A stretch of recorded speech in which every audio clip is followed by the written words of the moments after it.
Hello and welcome to Lurie's Mermaid Room. We're going to have a peek at the Redsea Reefer 525, and it is Thanksgiving Day. That means the Redsea Reefer is 2 years old.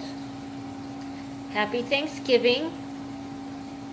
And today this is what we have and how it looks. Some things are doing very well. Some things are suffering a tiny bit. But overall, most things are growing. I have taken the hammer coral that was one great big large piece and cut it into 2 pieces, and you can probably see that there's still so many more heads. I had this coral in the 240-gallon aquarium, and it really was kind of looking sad, so I decided to bring it back here, but it was just too big of one piece. So now it's 2. I'm thinking I might take one in and trade it in for something else, but otherwise things are looking great.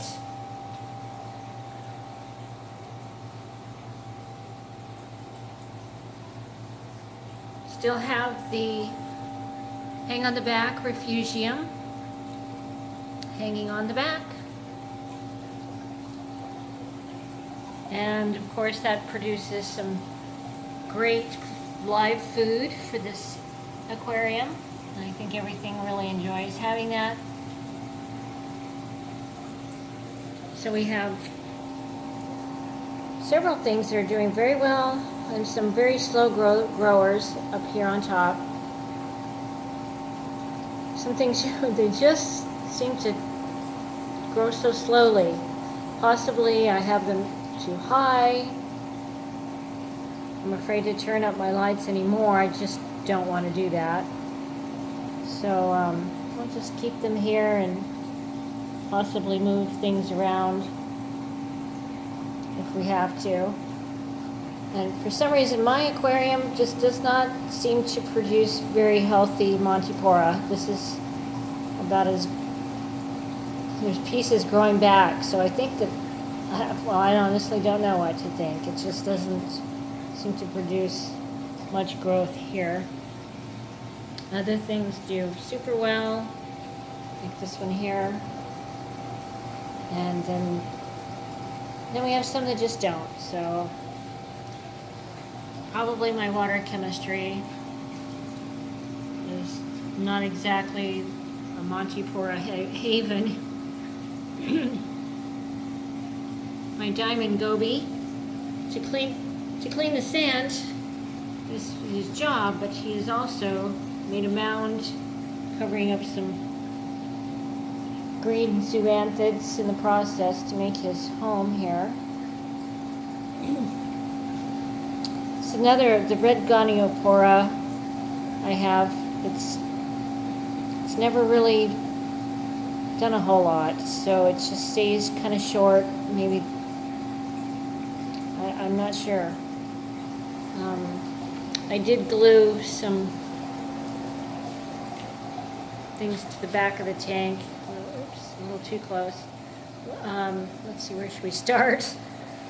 Well, first off, I had some fighting over here. Some corals were attacking each other. I've added some height here to keep them from tearing each other up. Otherwise, I think we kind of came to a head right on top of this blasto. There was just nowhere for it to go. They were growing on top of each other, growing on top of each other, and it's just too tight a space in there. Plus possibly a little bit too much light. they're really not into a whole lot of light, so there's been a little die-off. And then regrowth, who knows, it'll probably regrow over that same area. We'll see how that goes. So the Redsea Reefer has gone through a lot of changes over the last 2 years. Some things have happened, like corals have popped out that were on the rock previously and are encrusting. I think this is a Montipora of type, some type, kind of a green. That one seems to be doing fine. I brought the Hollywood Stunner Chalice back over here and trying to get it to recover. I don't know where to put it. It's just so big and it takes up so much area, and the tentacles are so long. It's almost dangerous. I'm afraid I might end up trading it. But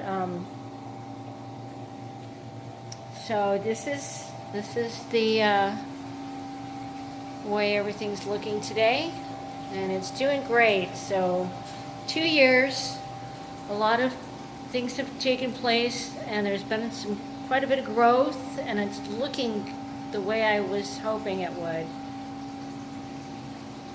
for the most part. Let's say that. Changes constantly in the sump. I have an auto light down here. Here we go. So I'm using the Simplicity protein skimmer and the Sea return pump, and I'm back to socks, but I am putting some things inside the socks. I think I've got some GFO in there. It just seems to flow a lot better with the socks, and I'm able to keep the sump clean. And if the sump is clean, then I know that it's not returning back to the top. Something else that I've done, sometimes I put some felt fabric inside these socks because it's so easy to take that fabric out, throw it in the washing machine, clean it up really good, hang it on a hanger, let it dry. So much easier than doing that with the socks. You know, it's working pretty good. What else are we doing? Dosing the Redsea A, B, and C right in here next to the chiller, which today we're not needing too much in Arizona. I think our high is supposed to be 64 today. So I don't hear any chillers turning on today, and the temperatures are staying pretty constant. Over in the 240 gallon, the chiller is set to 79. It is 79 and not running, so it's quiet at the moment.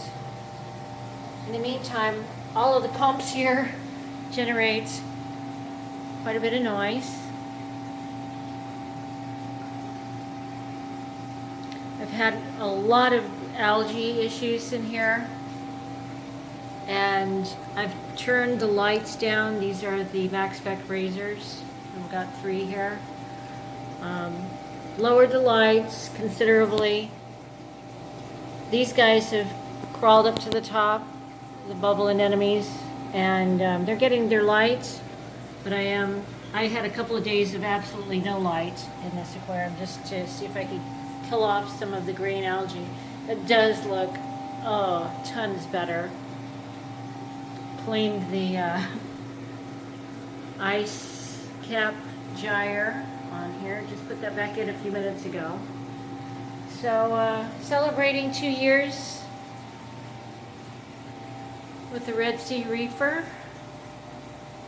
525XL, showing off the fact that, yeah, it's not the only tank that I have to maintain.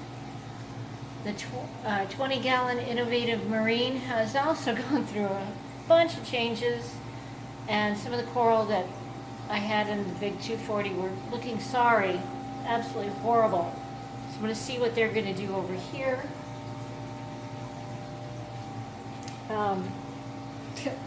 Managing my extension cords. Every time I need to put in top off water, I need an extension cord. So here's my hanger, my holster.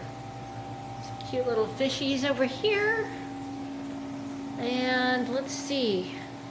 This is 3. We've got 3 saltwater aquariums in what was my dining room.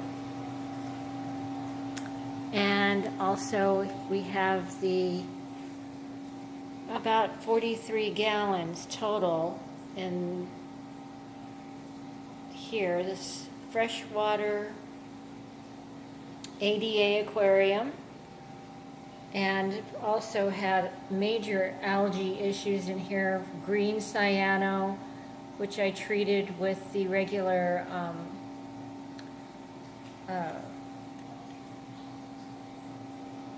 what do you call it, the ChemiClean that we use in our salt water. Works well in the freshwater also. Some like lilies floating on top. Some endlers in here. And they are so cute. But I think I've eradicated the algae problem. I did find this cool snail the other day who seems to have a death wish, continuously climbing to the top, and I find him down on the floor. So this morning was one of 5 days that I have found him on the floor. But I've had a lot of fun recreating this aquarium over and over again. I've taken one of these branches, and it's actually upside down. Normally you'd probably put this big bulky end down at the bottom, but I love this stem that reaches down. Anyway, this has been a fun tank that turns into quite a bit of work. I can attest to the fact that I do believe if you're trying to do a planted aquarium that includes, you know, the CO2, it is not easy and requires a lot more maintenance and water changes than saltwater aquariums. So I'm just saying, for all the people that have beautiful freshwater planted tanks, they work very hard to keep them absolutely pristine and beautiful. It is a job. So I am very happy with what I have in here now. It's looking pretty good. Let's see. Kind of give you an in shot of this tank too, even though it has nothing in common with the Redsea Reefer. It's just around the corner. So I would just share with you a way too long video. Happy Thanksgiving. Happy 2-year anniversary for the Redsea Reefer 525XL. Thanksgiving Day again, and we hope everyone, friends around the world, I have people that I follow that follow me, that it's so fun to meet people with the same interests and see how we all progress together with our love of this water world. So have a wonderful day. Thank you for stopping by the Mermaid Room. See you later.